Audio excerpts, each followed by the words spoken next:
What's up, everyone? Wednesday morning now, late Tuesday night when I'm shooting this. I honestly didn't anticipate having to shoot this so soon. The verdict came as a surprise to me. When you hear that it came quick, just after 10 hours of deliberation, I think that you would know that based on past things we've seen in the legal system, that they wouldn't be acquitting on all three charges. That's my perception. The perception of mine was, or my feeling, and I didn't even get to discuss what I thought was going to happen because I didn't expect it. I had planned on perhaps shooting this video late Tuesday night, Wednesday night, talking about what I thought the outcome would be based on what I've heard. I honestly thought that he would get off on third and second degree, and perhaps manslaughter would be the charge that stuck, or they would be hung on that one. In my mindset, when the verdict comes back that quickly, then something would register saying, hey, I don't think this is good for Chauvin.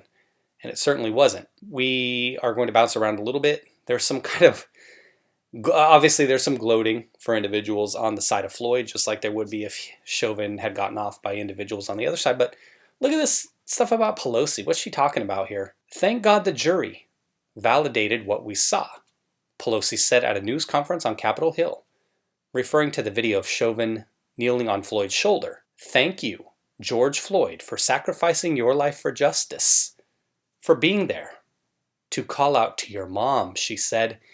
And I had heard that, and you can correct me if I'm wrong on this, but I had heard that Mama, which he was calling out in the video, was a nickname for his girlfriend. Drug-induced state at the time. Would he really be crying out for his mommy? Or would he be crying out for his mama, his giver of sex? So that's something that, though irrelevant in the way I just discussed, it's kind of weird that you would have politicians coming out, and coming out in general, maybe not so much, they're cheerleaders now, advocates for their side, but to come out and thank somebody? Like, the dude's dead. Like, I think he'd rather not be thanked, be alive right now. Pelosi. Shows you how lame she is. When I read the title, I was like, did she really say that? All right. Joe Biden, Kamala Harris called George Floyd's family after the guilty verdict to say, we are all so relieved. This is our real shot to deal with systemic racism. They called the Floyd family. So it just shows you how involved, how it makes you wonder,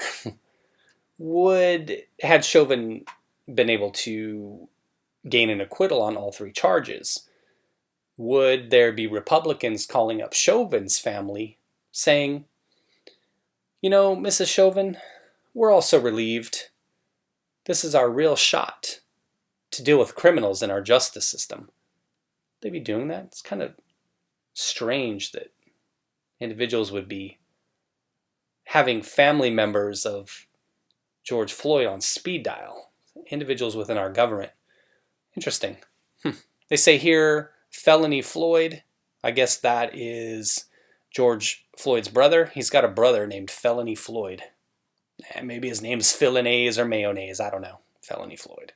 Something else interesting that I found. Fox News. Tucker Carlson is calling out the jury, saying they're a bunch of cowards who basically said, we don't want to deal with this at all. He says here, please don't hurt us. But what's interesting, they say here, is that Judge Janine said the verdict is supported by the facts.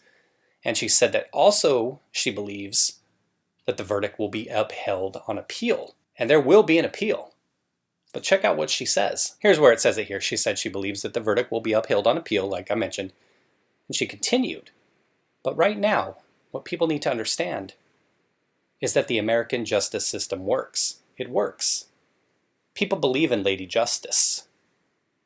That if we give it a chance, it works. Interesting to hear that from individuals on Fox. Carlson weighed in, and he said that there was a political context around the trial. Right here, politicians should not have any influence on trial. That is antithetical to what justice is. They did intrude at every level. And he pointed to what Maxine Waters was talking about getting more confrontational. And then Joe Biden, even this morning, weighing in on the jury decision before it was made on Tuesday morning, saying, I'm praying the verdict is the right verdict, which is overwhelming, according to Tucker, says in his view. I'm praying that the verdict is the right verdict. Interesting how you would pray, not that justice is done, or to not come out and say, oh, well, we pray. And you know how it is when somebody says, I pray that justice is done. It means they want justice done how they want it done, not an examination of the facts and the evidence, but what they want in their mind. So all of that leads me to this, though, and something that they're talking about here. Derek Chauvin's possible grounds for appeal: the location of the trial, the judge's refusal to sequester the jury, Maxine Waters, and the announcement of a $27 million settlement. When the settlement came down several weeks back, it was about almost a little bit over a month ago, actually it was, there was feeling that perhaps from some that the city itself was trying to tank the case. My feeling was actually the opposite, that they were trying to put a little more gasoline on the fire. My feeling was that the timing of it was definitely something that was strategically planned, that the settlement could have waited until after the verdict, that this was an attempt by whomever was involved, and I don't know who would be involved in that. So perhaps I'm off on my process in terms of that, but my feeling was that they were trying to, as I said, add more and more fuel to the fire, saying, hey, we're wrong. They wanted the jury. They wanted everyone in the city to see this. They wanted everyone to see that even they thought that Chauvin was guilty, and that by giving this money to the Floyd family, and recall, the Floyd family also racked up over $30 million from GoFundMe. So they got paid over $60 million total that we know of. This was a way of kind of intervening in the case without necessarily coming out and doing so verbally. It was a way to kind of taint public opinion and then taint the jury pool as well. Was the jury watching this kind of stuff? Did they see the riots around town and around the U.S. going on? And all of the stuff involving the Daunte Wright case? Possibly. What my first thought was when I saw the verdicts, aside from kind of being a little bit surprised, was I was wondering what kind of situation would occur in the future. Would we see something where jurors ultimately came out? Not right now, but it kind of would slip out as they would talk to friends and family, that 6 months, a year from now, 2 years from now, that we had jurors come out and say, yeah, basically they'll admit what that city council member in Brooklyn Center admitted when she voted to fire the city manager because she was scared that the rioters would do damage to her home. Will we find out that some of these jurors voted to convict and were in the jury room during deliberations, pressuring other individuals, saying, hey, I don't want to go down for this. I don't want to burn for this. And if there were a couple holdouts, say there were a couple holdouts on the third and second degree, we're just speculating. Perhaps they got to manslaughter pretty quickly. Were there a couple jurors within that pool during deliberations really ratcheting up the screws? Or did all of those individuals arrive at this on their own? It took 10 hours. So you would think the first thing they went in and did was cast a vote on each charge. So did it get to a situation where there were several holdouts for the third and second degree, and you had pressure from within the jury room, like 12 angry men in reverse, where they were saying, hey, if you don't go along with this, we're all fucked. Or if you don't go along with this, then I'm going to out you. Wouldn't that be a situation? Again, it's just speculation, just trying to think about some of the things that are going on inside of a deliberation room. If the individuals didn't arrive at the verdicts on their own, perhaps they did. We'll have to wait and see when that information comes out later on. But they say here how the left repeatedly jeopardized Chauvin's trial. And it was interesting, so emboldened to say and do these things that they felt like they could get away with it. And perhaps there was a little bit of a, hey, if it doesn't go our way, like with what Maxine Waters was talking about, if it doesn't go our way, we don't expect it to. It gives us the justification to go ahead and tear up the streets here. Omar said the white cop was guilty before the verdict was delivered, despite judge warning the Dems to stop talking about the case. A lot of intervention here. The judge, the amount of pressure he's under, because now we go to the sentencing phase. This is Newsweek here. Chauvin faces a maximum sentence of 75 years in jail after guilty verdict. Chauvin was found guilty on all charges, as we know. As a result, the former Minneapolis police officer faces up to 75 years in prison, though the sentences could be significantly less. Most experts predict the high end of the sentence to be closer to 40 years. Chauvin was found guilty on 2 counts of murder, second-degree unintentional murder, and third-degree murder. According to sentencing guidelines, he likely faces at least 12 and a half years on those charges since he has no criminal history.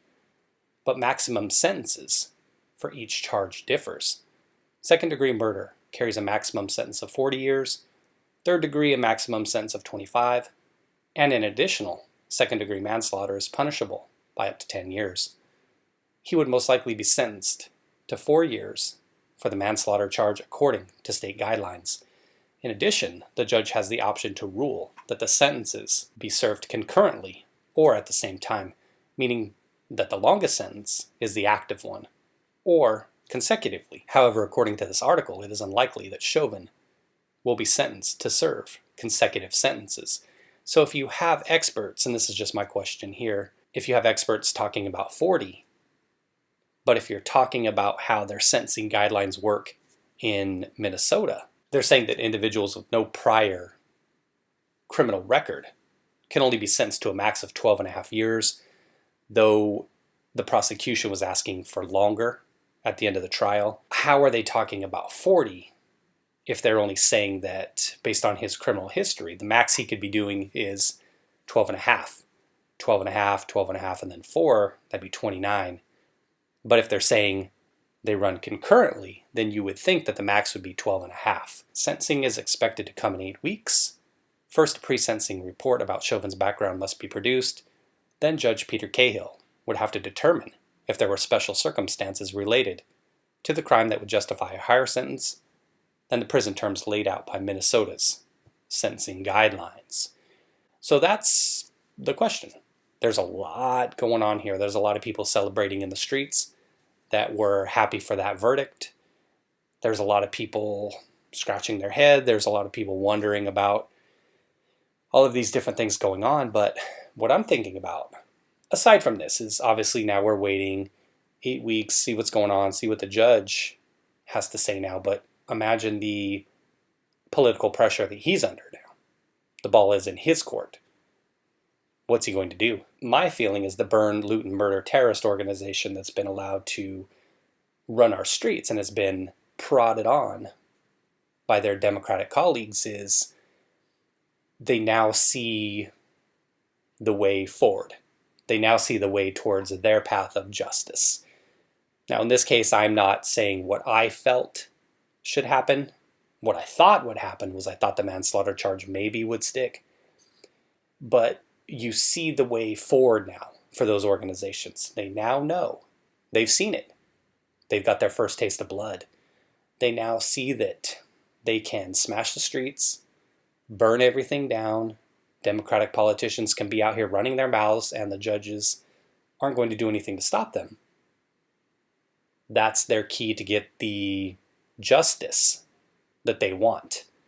Not the justice that's appropriate in whatever the case may be, but the justice that they want.